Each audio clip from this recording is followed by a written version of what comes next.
आज हम बात करेंगे कि कोरोना पैंडेमिक के टाइम पर हमारी जो स्मॉल स्केल इंडस्ट्रीज़ है, एफएमसीजी इंडस्ट्रीज़ है, इस इंडस्ट्री में किस तरह से इम्पैक्ट हुआ है, कैसे आज के टाइम पे लोगों को कुछ सामना करना पड़ रहा है। जो कि नया बिज़नेस शुरू करे थे, आज के पिछले 1 साल पहले से अभी तक उनके बिज़नेस ब्रेक इवन तक नहीं पहुंच पाए हैं, और आने वाले समय कौन सी पॉसिबिलिटीज़ उनको देखनी चाहिए जिससे कि वो अपने बिज़नेस में आगे डटे रहें और आगे जो अपॉर्चुनिटीज़ देखकर उन्होंने काम शुरू करा था उस अपॉर्चुनिटी पर वो टिक कर अपने बिजनेस में आगे स्केल करने की एक सोच पैदा कर पाएँ।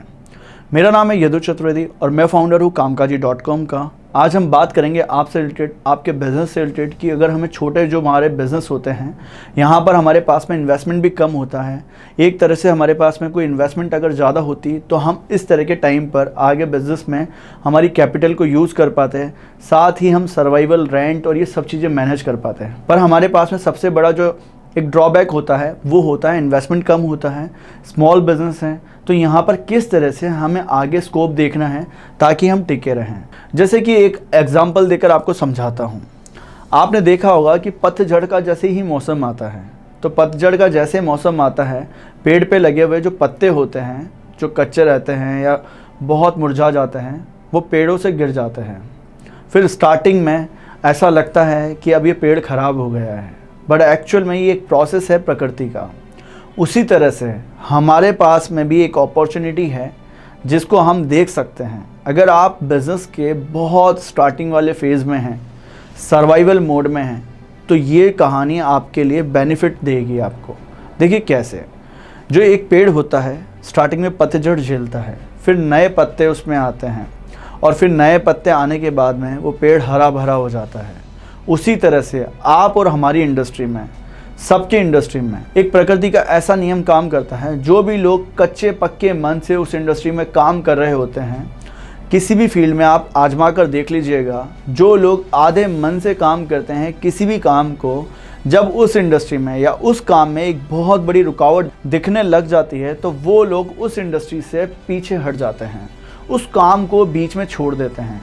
प्रकृति का जो नियम कहता है कि ऐसा अगर ना हो तो उस फील्ड में हमेशा कंपटीशन बिल्ड हो जाए।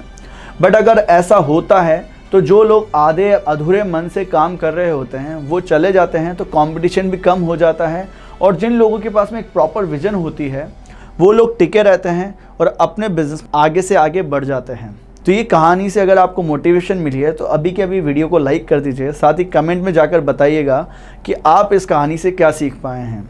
अब मैं आपको आगे लेकर चलता हूँ कि स्मॉल स्केल इंडस्ट्रीज़ जो कि हमारे छोटे बिज़नेस हैं, कम इन्वेस्टमेंट से हमने बिज़नेस शुरू करे हैं, कम इन्वेस्टमेंट से हम काम कर रहे हैं, तो हमें कौन कौन से फेजेस का सामना करना पड़ेगा और किस तरह से इम्पैक्ट हुआ है हमारी इंडस्ट्री में। देखिए, ऑफलाइन बिजनेस में हर एक इंडस्ट्री में इम्पैक्ट पड़ा है आज के टाइम पे कोरोना पैंडेमिक का।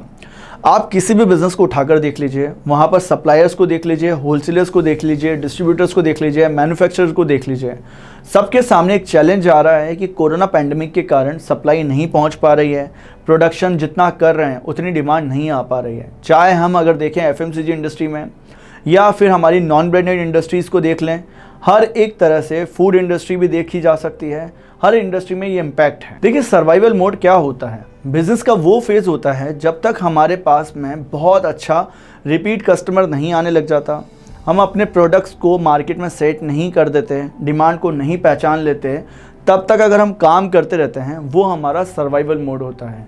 सर्वाइवल मोड में हमारे पास में एक रेंट सबसे ज़्यादा हमें चुभता है, एक सैलरी हमें सबसे ज़्यादा चुभती है जो कि हमारे पास में हमें देनी ही होती है हमारे एम्प्लॉइज़ को। और इसके अलावा हमारे सामने जो चैलेंज आता है वो आता है कि हमारे पास में वर्किंग कैपिटल शॉर्ट पड़ जाता है, क्योंकि हमें बाज़ार से जो पैसा लेना होता है वो हमारे पास में आ नहीं पाता है और हमें आगे पैसा एडवांस में देना पड़ता है। तो इस तरह से सर्वाइवल मोड में हमारे सामने चैलेंज होता है कि हमें अपने बिज़नेस को ज़िंदा रखना होता है, हमें काम करते रहना होता है। तो देखिए, अगर आपके सामने ये चैलेंज आ रहा है, आपने कोई ऑफिस खोल रखा है, कोई मशीन एंड प्लांट लगा रखा है, किसी भी तरह के चैलेंज को आप फेस कर रहे हैं, तो सबसे पहले थोड़ा टाइम पेशेंसफुल आप अपने आप को रोकिए और इसी बिज़नेस में लगे रहिए। अभी आपको कहाँ दिमाग लगाना है, अभी आपको खुद को नॉलेज देने में दिमाग लगाना है कि किस तरह से आप इस इंडस्ट्री में नीश को पकड़ सकते हैं। नीश होता क्या है, ये टॉपिक इसीलिए मैं कवर कर रहा हूँ इस वीडियो में, ताकि आप अपने कंपटीशन वाले जो मार्केट हैं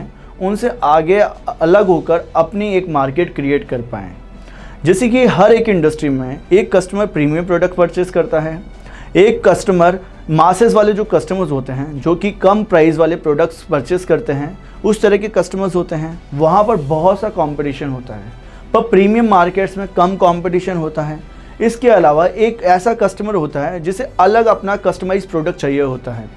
जैसे कि मैं सर्विस इंडस्ट्री की बात करूं, सर्विस इंडस्ट्री में बहुत सी ऐसी सर्विसेज होती हैं जो कंज्यूमर्स को कस्टमाइज चाहिए होती हैं। जैसे कि कार मॉडिफिकेशन का अगर हम बिज़नेस की बात करें, तो अगर किसी पर्सन ने कार सर्विस का अपना बिज़नेस शुरू कर रखा है तो वहाँ पर वो मॉडिफिकेशन वाले कस्टमर्स को भी टारगेट कर सकता है। तो यहाँ पर एग्जांपल इसीलिए दे रहा हूँ, आपके पास में अगर प्रोडक्ट्स हैं तो आप प्रोडक्ट्स की रेंज एंड वेरिएशंस पे काम कर सकते हैं। अगर आप घर पर बैठे हुए हैं तो खाली मत बैठिए, टाइम दीजिए अपने बिज़नेस की नॉलेज बढ़ाने पर। यहाँ सीखिए कि किस तरह से आप इस प्रॉब्लम से आगे बढ़कर काम करेंगे। सबसे पहले तो मैं उन लोगों को ये बात कहना चाहता हूँ, अगर आप नेगेटिव हो जाएंगे अपने बिज़नेस में तो आप बहुत जल्दी क्विट कर देंगे। आपको नेगेटिव नहीं होना है, आपको अपने आप को नॉलेज देने पर ध्यान देना है। आपके पास में पैसा शॉर्ट पड़ गया है तो आपको कुछ टाइम तक सर्वाइवल मोड में लगे रहना है, क्योंकि आपका स्टेबिलिटी वाला मोड आएगा। जो लोग इस फील्ड में कच्चे पक्के मन से काम कर रहे थे, जो खामा खा का आपकी फील्ड में कंपटीशन बिल्ड करके रखे हुए थे, वो इस फील्ड से चले जाएंगे। बट अगर आपने ये वीडियो देख लिया तो आप उसी फील्ड में काम करते रहेंगे और कुछ टाइम तक आप अपने इस फील्ड में काम करने के बाद में बहुत अच्छा बिज़नेस कर लेंगे। तो मैं यही चाहता हूँ कि सर्वाइवल मोड से स्टेबिलिटी वाले मोड में अगर आपको आना है तो जितना भी आपने टाइम दिया है इस बिज़नेस में, साल भर का, 2 साल का, 5 साल का, लगे रहिए, थोड़े से पेशेंस रखिए, आपके सामने अच्छा टाइम भी आएगा। तो आपको भी पेशेंस रखने पड़ेंगे, थोड़ा टिके रहिए। बिज़नेस की स्टार्टिंग में 90% लोग भाग जाते हैं, क्योंकि बिज़नेस कोई खेल नहीं है, कोई ग्लैमर नहीं है। बिज़नेस एक तरह से तपस्या है, यहाँ पर टाइम देना पड़ता है, सीखना पड़ता है, हर एक स्ट्रेटजी को वापस बनाना पड़ता है जब वो स्ट्रेटजी काम नहीं करती है। और जो स्ट्रेटजी काम कर जाती है उस स्ट्रेटजी पे टिके रहना होता है, उसको इतना रिफर्निश्ड करके इतना प्रीमियम बना देना होता है उस स्ट्रेटजी को कि हमारी स्ट्रेटजी मार्केट में स्टैब्लिश हो जाए और हमें डिमांड का पता चलते ही हम अपने प्रोडक्ट्स को आगे बेच पाएँ, आगे प्रोडक्ट को स्टैब्लिश कर पाएँ। तो अगर आप आज के टाइम पे ऑफलाइन बिजनेस में काम कर रहे हैं, ऑफलाइन मार्केट में काम कर रहे हैं, तो मैं आपको यही बताना चाहता हूँ, सबसे बड़ा जो मैसेज है मेरे आपके लिए, आप टिके रहिए, थोड़ा टाइम और टिकिए, आपको अपॉर्चुनिटी मिलेगी, आपके प्रोडक्ट सेट होंगे, आप स्मॉल स्केल में, स्मॉल बिजनेस में आगे सफल होंगे अगर आपने इस वक्त ये समय निकाल लिया। तो अगर आपको ये वीडियो पसंद आया है तो लाइक कर दीजिएगा, साथ ही साथ सब्सक्राइब करके चैनल बेल आइकन को दबा दीजिएगा ताकि वीडियोस की सारी नोटिफिकेशन आपको मिल पाएँ। अगर आप मेरा फ्री मास्टर क्लास ज्वाइन करना चाहते हैं, जहां पर मैंने आपको बताया है कि किस तरह से ऑफलाइन बिजनेस में आपको डिस्ट्रीब्यूशन चैनल्स बनाने हैं, कैसे इन इंडस्ट्रीज़ में काम करना है, तो उस मास्टर क्लास में आप सीख सकते हैं। तो मिलते हैं दोस्तों नेक्स्ट वीडियो में, तब तक के लिए बने रहिएगा हमारे साथ।